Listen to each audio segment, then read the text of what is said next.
نحمده ونصلي ونسلم على رسوله الكريم أما بعد فأعوذ بالله من الشيطان الرجيم بسم الله الرحمن الرحيم ألا بذكر الله تطمئن القلوب وفي مقام آخر يا أيها الذين آمنوا اتقوا الله وكونوا مع الصادقين صدق الله مولانا العظيم وبلغنا رسوله النبي الأمين المتين الكريم الرؤوف الرحيم ونحن على ذلك لمن الشاهدين والشاكرين والحمد لله رب العالمين۔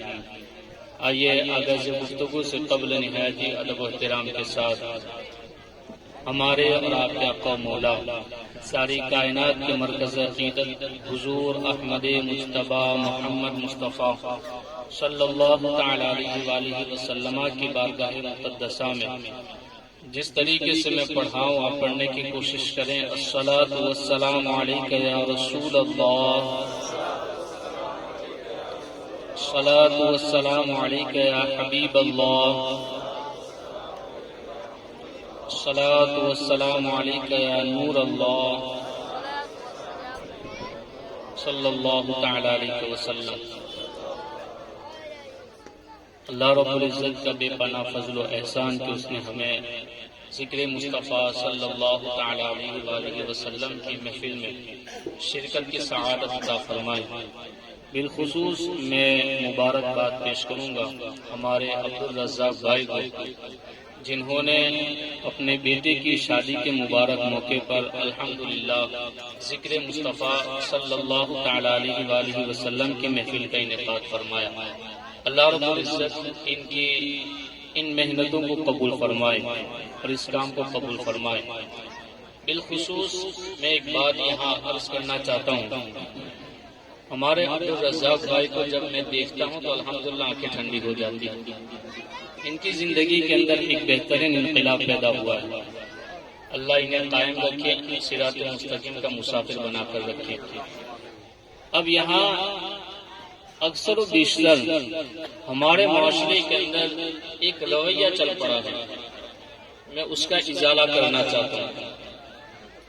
اگر کوئی بندہ اپنی پچھلی زندگی کو چھوڑ کر کے مستقبل روشن کرنا چاہتا ہے تو کئی لوگ اس کو تانا دیتے ہیں، اور ایک جملہ میں نے شاید آپ کو یاد ہو ماہ رمضان کے درس کے اندر نور الہی مسجد کے اندر کہا تھا کہ آج لوگ یہ کہتے ہیں کہ 900 چوہے کھا کے بلی حج کو چلے۔ اس طریقے کا جملہ تانے کے طور پہ استعمال کرتے ہیں، یعنی کہ اتنے گناہ کر لیے اب تم بہتر بن کے کرو گے کیا؟ اللہ اکبر۔ حالانکہ رب تبارک و تعالی ارشاد فرماتا ہے لا تقنطوا من رحمت اللہ، اللہ کی رحمت سے نا امید نہ ہونا۔ 900 چوہے تو کیا 1 کروڑ چوہے کھا کے بھی بلی حج کو جائے گی، رب کی رحمت ضرور قریب آئے، رب کی رحمت ضرور قریب آئے۔ تو یہ جملہ بولنا یعنی 900 چوہے کھا کے بلی حج کو چلی، یہ شریعت کے خلاف ہے۔ اس وجہ سے نہ ہماری زبان پر یہ جملہ آنا چاہیے اور نہ ہی کسی مسلمان کی زبان پر یہ جملہ آنا چاہیے۔ الحمدللہ ہمارے عبدالرزاق بھائی اور ان کی پوری فیملی کو میں مبارکباد پیش کروں گا کہ اللہ نے انہیں اتنی بہترین توفیق عطا فرمائی کہ اپنے بیٹے کی شادی کے مبارک موقع پر حنیف بھائی یہ انہی کے گھر رہتے ہیں۔ الحمدللہ یہ بچہ میرے ہی پاس پڑھتا تھا الحمدللہ، اور انہی کے نام سے میں جانتا ہوں اس بچے کو، اور یہ لڑکا ہمارے حنیف بھائی کا ہے، ہمارے امام صاحب نے بتایا۔ اللہ رب العزت قبول فرمائے۔ 2-4 باتیں میں پیش کروں گا، آپ توجہ کے ساتھ ان باتوں کو سماعت فرمائیں۔ آج ہر بندہ یہ چاہتا ہے کہ مستجاب الدعوات بن جائے، یعنی میری ہر دعا قبول ہو جائے، اور جس کے حق میں دعا کروں اس کے حق میں بھی میری دعا قبول ہو جائے۔ الحمدللہ لیکن معاشرتی زندگی کو اگر دیکھیں گے تو آپ کو پتا چلے گا کہ ہر بندہ اسی خواہش کے اندر رہتا ہے، لیکن کوشش کچھ اور کر رہا ہے۔ آؤ حضور غوث اعظم کی بارگاہ سے پوچھتے ہیں۔ حضور غوث اعظم کو رب تبارک و تعالیٰ نے بڑے بلند درجے پر فائز فرمایا تھا، اتنا بلند درجہ کہ ارشاد فرماتے ہیں وما منہا شہور او دہور تمر وتنقضی الا اتالی، کہ جو بھی مہینہ گزرتا ہے، جو بھی دن گزرتا ہے، میری اجازت لے کر کے گزرتا ہے۔ فَلَوْ أَلْقَيْتُ سِرِّي فَوْقَ النَّارِ لَخَمِدَتْ وَانْطَفَتْ مِنْ سِرِّ مَالِي، اللہ نے جو راز مجھے عطا فرمائے ہیں، اگر وہ راز آگ کے اوپر ڈال دوں تو اللہ رب العزت کے ان رازوں کی وجہ سے وہ ساری کی ساری آگ بجھ جائے۔ اگر میں ان رازوں کو پہاڑوں پر ڈال دوں تو وہ پہاڑ ریزہ ریزہ ہو جائے۔ اگر وہ راز اللہ تبارک و تعالیٰ کے کسی مردے کے اوپر ڈال دوں تو اللہ وہ رب تبارک و تعالیٰ کے اذن کے مطابق مردہ زندہ ہو کر کے کھڑا ہو جائے گا۔ اتنا بلند درجہ، کتنا بلند درجہ!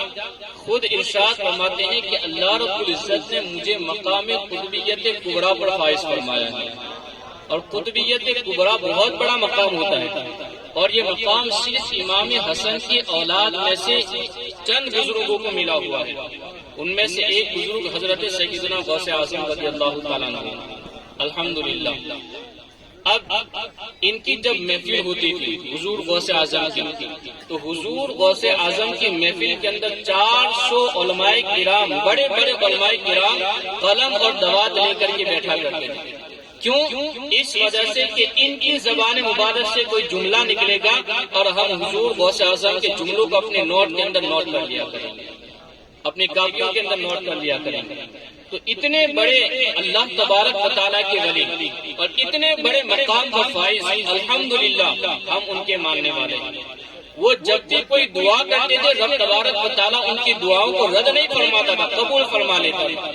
اب ان سے پوچھے تو صحیح حضور آپ مستجاب الدعوات کیسے بنے، آپ کی دعائیں قبول کیسے ہوئی؟ ارشاد فرمایا میں نے عقل حلال یعنی کہ رزق حلال اپنی زندگی کے اندر شامل کیا، اور صدق مقال اور کبھی اپنی زبان سے جھوٹ نہیں بولا۔ اللہ رب العزت نے ان دونوں باتوں کی برکتوں سے مجھے مستجاب الدعوات بنا دیا، مجھے بہترین مقام پر فائز فرمائے۔ اب یہ عقل حلال یعنی رزق حلال، روزی حلال کی ہو تو بندہ پھر اس کے بعد جو بھی دعا کرتا ہے رب تبارک و تعالیٰ اس کی دعا قبول فرما لیتا ہے۔ آج ہم اپنے معاشرے کی اکثر زندگی کو دیکھ لیجیے، حرام کی کمائی ہونے کی وجہ سے آج ہماری دعائیں قبول نہیں ہو رہی، حرام کی کمائی ہونے کی وجہ سے آج ہماری عبادتیں قبول نہیں ہو رہی، حتیٰ کہ آقا کریم صلی اللہ علیہ وسلم ارشاد فرماتے ہیں اگر کوئی بندہ ایک لقمہ اپنے پیٹ کے اندر حرام کا ڈالتا ہے رب تبارک و تعالیٰ 40 دن تک نہ اس کی عبادتیں قبول کرتا ہے نہ اس کی دعائیں قبول کرتا ہے۔ تو آج ہمیں اندازہ لگانا چاہیے، اگر ہماری دعائیں قبول نہیں ہو رہی ہے ہمیں سوچنا چاہیے کہیں ہمارا لقمہ حرام کا تو نہیں۔ حلال کی روزی ہوگی تو آقا ارشاد فرماتے ہیں اگر کوئی مزدور صبح سویرے بیدار ہو کر کے مزدوری کرنے کے لیے جاتا ہے، جب تھک کر کے شام کے وقت واپس آتا ہے رب تبارک و تعالیٰ اس کی تھکان کی وجہ سے اس کے گناہوں کو مغفرت کا پروان عطا فرما دیتا ہے۔ یہ ہے حلال روزی۔ اور جب ہماری حلال کی روزی اپنی بیوی اور بچوں کے پیٹ کے اندر جائے گی ہمیں امید اور یقین ہے کہ رب تبارک و تعالیٰ ہماری نسلوں کے اندر غوث اعظم کے جانشین پیدا فرمائے گا۔ لیکن آج پیدا نہیں ہو رہے، ہماری نسلوں کے اندر نگاری پیدا ہو رہے ہیں، ڈانسر پیدا ہو رہے ہیں، گانے بازی والے پیدا ہو رہے ہیں۔ کیوں؟ اس وجہ سے کہ ہماری کمائی حلال کی نہیں ہے۔ میں سب کی بات نہیں کرتا، جو لوگ اس گناہ کبیرہ کے اندر مبتلا ہے میں انہیں یہ بات سمجھانا چاہتا ہوں۔ ہمارے بزرگان دین کی زندگی پڑھ کر کے دیکھیے، حضور غوث اعظم رضی اللہ تعالیٰ عنہ ان کی خدمت اقدس کے اندر خلیفہ حاضر ہوا اور انعامات کی ایک تھیلی، اشرفیوں کی تھیلی بڑھ کر کے لایا اور کہا حضور یہ تحفہ میری طرف سے آپ قبول فرما لیجیے۔ آپ نے ارشاد فرمایا میں تیرا تحفہ قبول کرنے کے لیے تیار نہیں۔ اللہ اکبر۔ اصرار بڑھنے لگا، کہا حضور آپ میرا تحفہ قبول کر لیجیے۔ ارشاد فرمایا میں تمہارا تحفہ قبول نہیں کروں گا۔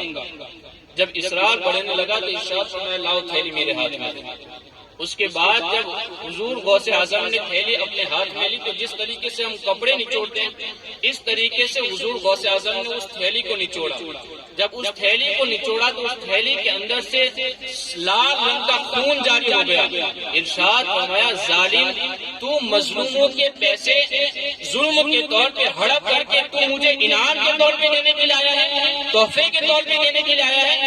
اگر شرافت نبوی کا مجھے خیال نہ ہوتا میں اس تھیلی کے اندر سے اتنا خون نچوڑتا کہ یہ سارا خون تیرے محل تک پہنچنے والا تھا.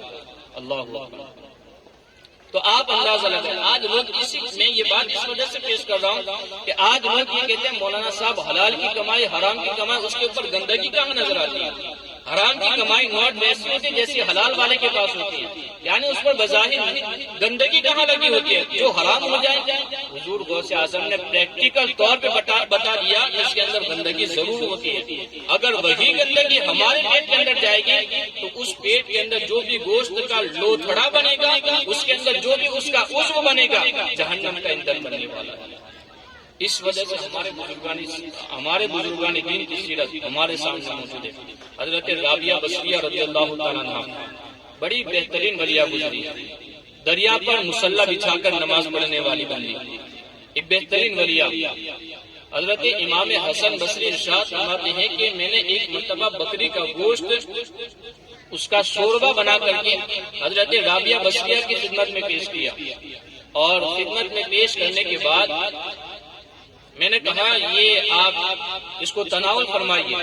حضرت امام حسن بصری نے جیسے ہی پیالہ سامنے کیا حضرت رابعہ بصریہ نے ارشاد فرمایا بھائی یہ میرے لیے حلال نہیں ہے, یہ میری طرف سے حرام ہے. اللہ اکبر. حضرت امام حسن بصری پریشان ہو گئے کہ میں کسائی کے پاس سے گوشت لے کر کے آیا ہوں اور یہ حرام کیسے کہہ رہی ہے, اور ان کی بات جھوٹی بھی نہیں ہو سکتی, یہ پہنچی ہوئی بندی ہے. یہ اللہ تبارک و تعالیٰ کی بہترین ولیہ ہے. یہ جب بھی اپنی زبان مبارک سے کوئی جملہ نکالتی ہے رب تبارک و تعالیٰ اس کے جملوں کو سچا فرما دیا کرتا ہے. اس وجہ سے مجھے اس کے فرمان پر یقین تو ہے, لیکن مجھے افسوس اس بات پر ہے کہ میں کیسا گوشت لے کر کے آیا جس گوشت کی بنیاد پر رابعہ بصریہ نے انکار کر دیا. اللہ اکبر. حضرت امام حسن بصری کوئی معمولی امام نہیں ہے, یہ وہ امام ہے جنہیں مولائے کائنات نے براہ راست اپنی خلافت سے نوازا ہے. اور یہ وہ امام حسن بصری ہیں جو حضور صلی اللہ علیہ وسلم کے رضائی بیٹے ہیں, یعنی انہوں نے حضرت ام المؤمنین ام سلمہ کا دودھ پیا ہے. اس طور پر حضرت امام حسن بصری حضور صلی اللہ علیہ وسلم کے رضائی بیٹے ہوئے. اب حضرت امام حسن بصری گئے کسائی کے پاس اور جا کر کے پوچھا کہ یہ گوشت جو تم نے مجھے بیچا ہے یہ گوشت تم نے حلال طریقے پر ذبح کیا یا حرام طریقے پر ذبح کیا؟ اور اس کے حضور یہ گوشت اس جانور کو میں نے حلال طریقے پر ذبح کیا ہے, میں نے حرام کا یہ گوشت ذبح نہیں کیا, یہ جانور ذبح نہیں کیا ہے. ارشاد فرمایا کہ تم نے یہ جانور کہاں سے خریدا؟ سننا توجہ کے ساتھ کہ ہمارے بزرگوں کی زندگی کیسے گزری اور آج ہماری زندگی کیسے گزر رہی. حضرت امام حسن بصری نے ارشاد فرمایا یہ جانور تم نے کہاں سے لیا تھا؟ اس نے پتہ بتا دیا کسائی نے. حضرت امام حسن بصری اس جانور کے مالک کے پاس گئے اور جا کر کے کہا تم نے اس جانور کی پرورش کیسے کی؟ اللہ اکبر. یہ ہمارے بزرگان دین جنہوں نے گوشت کی تحقیق کے اندر کسائی تک کی ملاقات کی, لیکن آج ہماری سچویشن یہ ہے کہ ہمارے پاس گوشت کہاں سے آ رہا ہے, دیوبندی کے وہاں سے آ رہا ہے, وہابی کے وہاں سے آ رہا ہے, غیر مقلد کے یہاں سے آ رہا ہے, ہمیں اس کا کچھ اتا پتہ نہیں رہتا. اگر سنی نے ذبح کیا ہے تو وہ گوشت ہمارے لیے حلال ہے, اگر کسی غیر نے ذبح کیا ہے تو وہ گوشت ہمارے لیے حلال نہیں ہے, حرام ہے. اس بات کا ہمیں خیال رکھنا پڑے گا. اب اس کے بعد سنیے, حضرت امام حسن بصری جانور کے مالک کے پاس پہنچے. ارشاد فرمایا تم نے اس جانور کی پرورش کیسے کی؟ حضرت امام حسن بصری نے جب یہ بات پیش کی تو اس نے کہا حضور میں نے حلال طریقے پر اس جانور کی پرورش کی, بہترین طریقے پر اس کی پرورش کی. تو اس نے سامنے سے پوچھا حضور آپ اس گوشت کی اتنی تحقیق کیوں کر رہے ہیں؟ اس نے کہا معاملہ یہ ہے کہ جب میں نے اس جانور کا گوشت بنا کر کے حضرت رابعہ بصریہ کی خدمت میں پیش کیا تو انہوں نے کہا یہ میرے لیے حلال نہیں ہے. اب میں پریشان ہوں کہ تم نے بہترین طریقے پر اپنے جانور کی پرورش کی اور کسائی نے حلال طریقے پر جانور کو ذبح کیا, شرعی طور پر ذبح کیا, پھر مائی رابعہ نے اس طریقے پر انہیں کھانے سے حرام کیوں کہہ دیا, منع کیوں کر دیا؟ اب اس مالک نے اپنے راز سے پردہ اٹھایا, عرض کیا حضور مسئلہ یہ ہے کہ ایک مرتبہ میں اپنے جانور کو لے کر کے اپنے کھیت میں گیا ہوا تھا, اچانک چڑھتے چڑھتے میرا جانور بغل کے کھیت کے اندر پہنچ گیا اور بازو کے کھیت کے اندر جا کر کے اس نے 2-3 منہ مار لیے. مجھے یقین ہے کہ اس کے اسی عمل کی وجہ سے مائی رابعہ نے کھانے سے انکار کر دیا. اللہ آپ اندازہ لگائیں، اس نے حرام کی پرورش نہیں کی بلکہ بھول سے جانور دوسرے کے کھیت میں چلا گیا اور اس کے کھیت سے منہ مار لیا۔ حضرت امام حسن بصری ارشاد فرماتے ہیں مائی رابعہ نے کھانے سے انکار کر دیا۔ یہ تھے ہمارے بزرگان دین، یہ ہے ان کی زندگی۔ جب انہوں نے اطاعت الہی کے اندر اس طریقے سے زندگی گزاری، پتہ ہے اللہ تبارک و تعالیٰ نے انہیں کتنا بلند درجہ عطا فرمایا، کتنا بلند مقام عطا فرمایا۔ حضرت رابعہ بصریہ، حضرت ابراہیم بن ادہم رضی اللہ تعالیٰ عنہ ارشاد فرماتے ہیں میں حج کے لیے گیا، اپنے گھر سے جب نکلا تو 14 سال مکمل ہونے کے بعد کعبہ معظمہ کو پہنچا۔ اپنے گھر سے نکلا، 14 سال مکمل ہونے کے بعد کعبہ معظمہ کو پہنچا۔ اتنا عرصہ کیوں لگا؟ اتنا لمبا زمانہ کیسے گزرا؟ ارشاد فرماتے ہیں کہ جب بھی میں راستے میں گزرتا گیا تو 2 قدم کے اوپر میں نے 2 رکعت نفل نماز ادا کی ہے، پھر اس کے بعد میں کعبہ معظمہ پہنچا۔ 2 رکعت ہر قدم پر میں نے ادا کی ہے۔ 14 سال مکمل ہونے کے بعد حضرت ابراہیم بن ادہم ارشاد فرماتے ہیں میں کعبے کی زیارت کو پہنچا، لیکن اتفاق ایسا ہوا کہ جب کعبے کی زیارت کو پہنچا تو کعبہ وہاں پر موجود ہی نہیں تھا، کعبہ مجھے دکھائی نہیں دیا۔ پہلے تو مجھے یہ لگا کہ میری آنکھیں زائل ہو گئی، میری بصارت ختم ہو گئی، لیکن اللہ اکبر جب میں نے دیکھا تو واقعی میں کعبہ اپنی جگہ پر موجود نہیں تھا۔ غیب سے آواز آئی ابراہیم گھبراؤ نہیں، یہ کعبہ میری ایک بہترین ولیہ کے استقبال کے لیے گیا ہوا ہے، ایک بہترین ولیہ کے استقبال کے لیے گیا ہوا ہے۔ تو لوگوں نے یہ حضرت ابراہیم بن ادہم نے عرض کیا مولا وہ تیری بہترین ولیہ ہے کون؟ تیری بہترین بندی ہے کون؟ عبادت گزار، ریاضت گزار، تیری بندی اتنی بہترین ہے کون؟ ارشاد میں میری وہ بندی کوئی اور نہیں حضرت رابعہ بصریہ ہے جس کے استقبال کے لیے کعبہ گیا ہوا ہے۔ جب انہوں نے اطاعت الہی کے اندر اس طریقے سے اپنی زندگی گزاری تو رب تبارک و تعالیٰ نے انہیں اتنا بڑا مقام عطا فرمایا۔ آج بھی اگر ہم اطاعت الہی کے اندر اپنی زندگی گزاریں گے ضرور رب تبارک و تعالیٰ ہمیں بھی بہترین مقام عطا فرمائے گا۔ اب یہ شادی کا موقع ہے، اس کے حوالے سے بھی میں ایک بات پیش کروں۔ ہمارے بزرگان دین ایک نام سنا ہوگا جن کا نام ہے حضرت مبارک رضی اللہ تعالیٰ عنہ، بڑے بہترین امام گزرے ہیں بلکہ مؤذن گزرے ہیں، اذان دیا کرتے تھے ایک مسجد کے اندر، ان کا نام مبارک تھا۔ اب ان کی شادی نہیں ہوتی، وہ غربت کی چکی میں پس رہے تھے، صبح سویرے بیدار ہوتے، نماز فجر پڑھنے کے بعد اپنے کام کاج کے لیے نکل جاتے، ظہر سے پہلے جتنا کام ہو جاتا تھا اتنا کر لیا کرتے تھے، اس کے ذریعہ سحری کا اور افطاری کا انتظام ہو جاتا تھا۔ بس مسجد میں آ کر کے اذان دیتے تھے اور نوافل پڑھا کرتے تھے، نماز ادا کر لیا کرتے تھے۔ اب حضرت مبارک ایک مرتبہ مسجد کے اندر بیٹھے ہوئے تھے، اس مسجد کے جو امام صاحب تھے وہ چیف جسٹس کے عہدے پر فائز تھے، چیف جسٹس کے عہدے پر فائز تھے۔ اب امام صاحب کی ایک بیٹی تھی، اب اس کی عمر بھی ہو چکی تھی کہ اب نکاح کر دیا جائے۔ امام صاحب سے پریشان کہ میری بیٹی کا نکاح کروں تو کہاں کروں؟ میں اگر کسی مالدار کے یہاں نکاح کروں گا تو لوگ کہیں گے کہ مالدار کے یہاں نکاح کر لیا، دین نہیں دیکھا۔ اگر میں نے کسی نسب والے کے ساتھ نکاح کر لیا تو لوگ کہیں گے نسب دیکھا، دین نہیں دیکھا۔ لیکن میں یہ چاہتا ہوں کہ میری بیٹی کا دلہا ایسا ہونا چاہیے، اگرچہ غریب ہو لیکن دیندار ہونا چاہیے، اخلاق والا ہونا چاہیے۔ آج یہ ہمارے معاشرے سے یہ ساری باتیں ختم ہو چکی ہیں۔ جب ہم اپنی بیٹی یا بیٹی کا نکاح کرنا چاہتے ہیں، اکثر و بیشتر اللہ ماشاءاللہ میں سب کی بات نہیں کرتا، اکثر و بیشتر لوگ ایسے ہیں جو اپنی بیٹی کے شادی کے موقع پر اور اپنی بیٹی کی شادی کے موقع پر نہ دین دیکھتے ہیں نہ اخلاق دیکھتے ہیں تو سب سے پہلے پیسہ دیکھتے ہیں، اس کے پاس کتنے بنگلے ہیں، اس کے پاس کتنی گاڑیاں، اس کے پاس کتنا مال ہے، اور پھر اس کے بعد جب شادی ہوتی ہے ڈی جے ہوتے ہیں، شادی سے پہلے وہ ناچ رہے ہوتے ہیں، شادی کے بعد دلہن نہیں نچا رہی ہوتی، کیفیت ہوتی ہے۔ اب اس کے بعد جب گھر ٹوٹتا ہے تو مولانا صاحب کے پاس آتے ہیں، مولانا صاحب کچھ تعویذ دیجیے، بابا کے پاس آتے، بابا صاحب کچھ تعویذ دے دیجیے۔ اب تم نے پہلے نچایا ہے تو تمہیں ناچنا تو پڑے گا شادی کے بعد، اپنی زندگی تم نے ایسے کیوں بنائی؟ اس وجہ سے ہمیں اپنی زندگی تبدیل کرنی پڑی، اور شادی کے لیے اپنی بیٹی یا بیٹے کے لیے کوئی جوڑا تلاش کرو تو دیندار تلاش کرو، سنی صحیح العقیدہ تلاش کرو، کسی غیر کے اندر بھی اپنے بیٹی یا بیٹی کا نکاح نہ کرو۔ اب اس کے بعد حضرت مبارک رضی اللہ تعالیٰ مسجد کے اندر بیٹھے ہوئے تھے. امام صاحب مسجد سے نماز پڑھنے کے بعد جب فارغ ہوئے تو باہر نکلنے لگے. جب 2 قدم باہر نکالے تو دیکھا کہ حضرت مبارک کونے کے اندر بیٹھ کر کے ذکر الہی فرما رہے ہیں. ان کے پاس گئے, ارشاد فرمایا مبارک تم شادی کیوں نہیں کرتے؟ اللہ اکبر. عرض کیا حضور میں ٹھہرا غریب, میرے پاس نہ مال ہے نہ پیسہ ہے نہ رہنے کے لیے مکان ہے, تو مجھے بیٹی دے گا تو کون دے گا؟ میرے پاس بیوی کو پالنے کے لیے پیسہ بھی نہیں ہے, بیوی کو رکھنے کے لیے مکان نہیں ہے, میں اپنی بیوی کو رکھوں گا کیسے اور پالوں گا کیسے؟ حضرت مبارک نے جب یہ بات پیش کی تو امام صاحب نے ارشاد فرمایا گھبراؤ نہیں, کوئی تمہیں بیٹی دے یا نہ دے, میں اپنی بیٹی تمہیں دینے کے لیے تیار ہوں, میں اپنی بیٹی تمہیں دینے کے لیے تیار ہوں. اللہ اکبر. اب اس کے بعد حضرت مبارک سے ارشاد فرمایا یہ چند پیسے لے لو, اس کے ذریعہ مکان کرائے پر لے لو, اپنی شادی کا انتظام اچھی طریقے سے کر لو.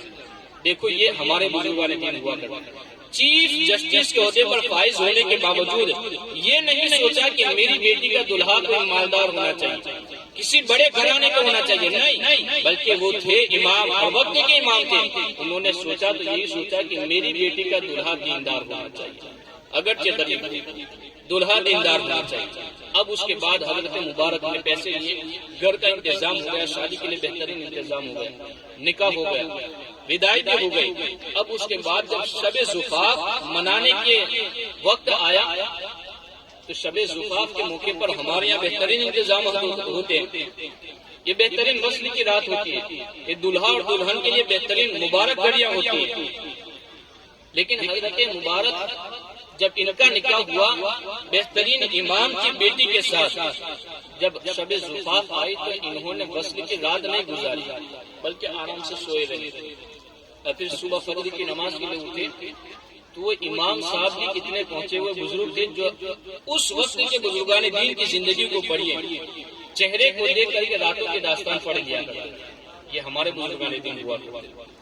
جب انہوں نے حضرت مبارک کا چہرہ دیکھا تو تعجب میں پڑ گئے, بیٹی کو پاس میں بلایا, ارشاد فرمایا رات کیسے گزری, ساری داستان سنائی. کہا حضور انہوں نے کوئی وصل کی رات نہیں منائی, شب زفاف نہیں منائی. اب حضرت مبارک پر امام صاحب برانگیختہ ہو گئے, تیور بدل گئے. پاس بلا کر کے ارشاد فرمایا مبارک میں نے تمہیں غریب سمجھ کر کے بیٹی دی اور تم نے میری بیٹی کے ساتھ اتنا بڑا ظلم کیا. اللہ اکبر. حضرت مبارک نے بڑے آہستہ الفاظ کے اندر, آہستہ اور نرم انداز کے اندر عرض کیا حضور اب آپ میرے باپ کے درجے پر فائز ہو چکے ہیں, اب میرے سسر بن چکے ہیں آپ, اس وجہ سے میں آپ سے ادباً عرض کرنا چاہتا ہوں, سننا توجہ کے ساتھ. حرام کی کمائی اور حلال کی کمائی کے اندر کتنا فرق ہوتا ہے. حضرت مبارک نے عرض کیا حضور آپ بادشاہ کے یہاں سے چیف جسٹس کے عہدے پر فائز ہیں, اور آپ کو جو سیلری آتی ہے, تنخواہ آتی ہے, وہ بادشاہ کے دربار سے آتی ہے, اور بادشاہ کے یہاں جو ٹیکس آتا ہے اس میں حرام کے بھی پیسے ہوتے ہیں, حلال کے بھی پیسے ہوتے ہیں. اللہ اکبر. اب مجھے یہ نہیں پتا کہ آپ کو جو سیلری دی گئی وہ حرام پیسوں سے دی گئی یا حلال پیسوں سے دی گئی. آپ اگر اپنا کام بہترین طریقے پر کرتے ہیں اس میں کوئی دقت نہیں ہے, اس میں کوئی ڈاؤٹ بھی نہیں ہے. لیکن مسئلہ یہ ہے کہ آپ کے پاس جو پیسہ آیا ہوا ہے, آپ کے پاس جو سیلری آئی ہوئی ہے, وہ سیلری حرام پیسے سے آئی ہے یا حلال پیسے سے آئی ہے, یہ مجھے پتا نہیں. اور میرے آقا ارشاد فرماتے ہیں جس کے پیٹ کے اندر حرام کا ایک لقمہ بھی ہوگا 40 دن تک نہ اس کی عبادت قبول ہوتی ہے نہ اس کی دعائیں قبول ہوتی ہے. اس وجہ سے یہ آپ کی بیٹی اب آپ کی بیٹی نہیں رہی ہے, یہ میری بیوی ہے اور میرے ہونے والی بچوں کی ماں بننے والی ہے. اس وجہ سے میں اپنی بیوی کو اور میرے ہونے والی بچوں کی ماں کو حرام کا لقمہ کھلانا نہیں چاہتا. میں 40 دن تک اپنے حلال پیسوں کے ذریعے اس کی پرورش کروں گا. جب 40 دن گزر جائیں گے پھر وصل کی رات میں پھر شب زفاف مناؤں. 40 دن تک حضرت مبارک نے بہترین طریقے پر اپنا پیور پیسہ انہیں کھلایا, حلال روزی انہیں کھلائی, حلال لقمے انہیں کھلائے. پھر اس کے بعد جب 41ویں شب آئی تو شب زفاف اس وقت منائی. اللہ تبارک و تعالیٰ کی قدرت ایسی ہوئی, اتفاق ایسا ہوا کہ اسی رات بچہ ماں کے پیٹ کے اندر حمل قرار پا گیا. اب اس کے بعد جو بچہ پیدا ہوا اس کا نام رکھا گیا عبداللہ. یہ وہی عبداللہ ہے جنہیں دنیا عبداللہ ابن مبارک محدث کے نام سے جانتی ہے. اور یہ عبداللہ ابن مبارک کوئی معمولی شخصیت نہیں ہے. امام اعظم جیسے امام ارشاد فرماتے ہیں قیامت کے میدان میں اگر رب نے مجھ سے پوچھ لیا اے نعمان میرے لیے کیا لے کر کے آئے ہوئے، میں رب تبارک و تعالیٰ کی بارگاہ میں عبداللہ ابن مبارک کو پیش کروں گا. یہ تھے ہمارے مؤذن اور یہ تھے ہمارے بزرگ. ان کی زندگی کو پڑھیے تب جا کر کے ہماری زندگی کے اندر انقلاب پیدا ہوگا. جب انہوں نے حلال کمائی کا اتنا بہترین انتظام کیا تو رب تبارک و تعالیٰ نے ان کی نسلوں کے اندر عبداللہ ابن مبارک جیسا فقیہ اعظم پیدا فرمایا، عبداللہ ابن مبارک جیسا محدث پیدا فرمایا. آج ہماری نسلوں کے اندر اسی وجہ سے نہیں ہو رہے کہ ہماری کمائی آمیزش والی ہو چکی ہے، ہماری کمائی حرام والی ہو چکی ہے. اللہ ماشاءاللہ. اس وجہ سے کوشش ہمیں یہ کرنی چاہیے اللہ نے اگر ہمیں توفیق عطا فرمائی ہے ہم اپنے بچوں کی شادیاں بہترین انداز میں کریں. پیسہ چاہے جتنا بھی خرچ کریں لیکن اتنا خرچ نہ کرے جس کی وجہ سے یہ رسم بن جائے اور رواج بن جائے اور اس کے بعد آنے والی نسل جو غریب اور غربت کی زندگی گزار رہی ہے اس کے لیے پریشانی کا باعث بن جائے. اللہ نے آپ کو پیسہ دیا ہے، اچھی طریقے پر خرچ کیجیے، بہترین استعمال میں آئیے. انشاءاللہ آپ کو بھی کامیابی ملے گی، آپ کے اولاد کے اندر بھی بہترین غوث اعظم کے جانشین پیدا ہوں گے. جب ہم اس طریقے سے اپنی زندگی گزاریں گے ضرور رب تبارک و تعالیٰ ہماری زندگی کے اندر انقلاب پیدا ہوگا. آخری دو باتیں پیش کر کے اپنی گفتگو ختم کروں. آج اکثر و بیشتر لوگ یہ کہتے ہیں، لوگ اپنے بچوں کی شادیوں کے اندر ٹال مٹول کرتے ہیں یعنی ڈیلے کرتے ہیں کہ ابھی بچہ جوان ہو جائے. یا پھر دوسرا جملہ ہمارے معاشرے کے اندر بولا جاتا ہے جب بچہ اپنے پیروں پر کھڑا ہو جائے گا اس کے بعد ہم اپنے بچوں کی شادی کریں گے. اب میں پوچھنا چاہتا ہوں بچہ اتنا بڑا ہوگا اب اس کے کون سے پیر دوسرے نکلنے والے جس پر کھڑا ہو کر کے اپنی زندگی گزارنے والا ہے؟ یہ تو ہونے والا نہیں.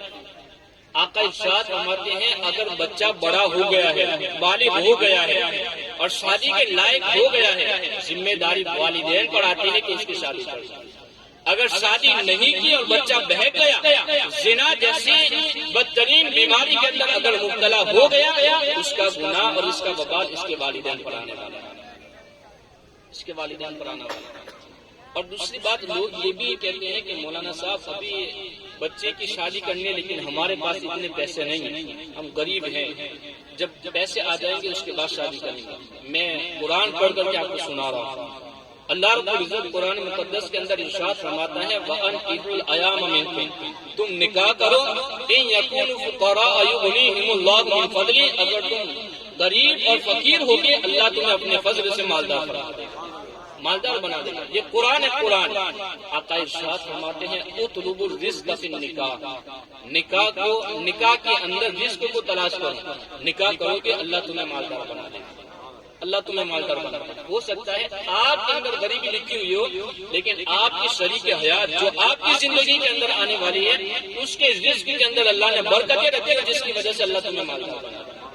اس وجہ سے ڈیلے نہیں کرنا چاہیے. اگر بچی بھی بالغ ہو گئی ہے، نکاح کے لائق ہو چکے ہیں، اس کی شادی کر دینا چاہیے. بچہ بھی بالغ ہو گیا، نکاح کے لائق ہو چکا ہے، اس کا بھی نکاح کر دینا چاہیے. اگر اس طریقے سے ہماری زندگی بہترین طریقے پر گزری، حضور غوث اعظم کے طور طریقے پر، ان کی تعلیمات پر اگر ہماری زندگی گزری تو ضرور رب تبارک و تعالیٰ ہماری نسلوں کے اندر بھی حضور غوث اعظم کے جانشین پیدا فرمائے گا. اللہ رب العزت ہمیں عمل کرنے کی توفیق عطا فرمائے. بیان کے دوران دو رشی خطائے واقع ہوئی اللہ رب العزت فرمائے استغفر اللہ ربی من کل ذنب واتوب الیہ وما علینا الا البلاغ المبین. السلام علیکم ورحمۃ اللہ وبرکاتہ. سبحان اللہ سبحان اللہ.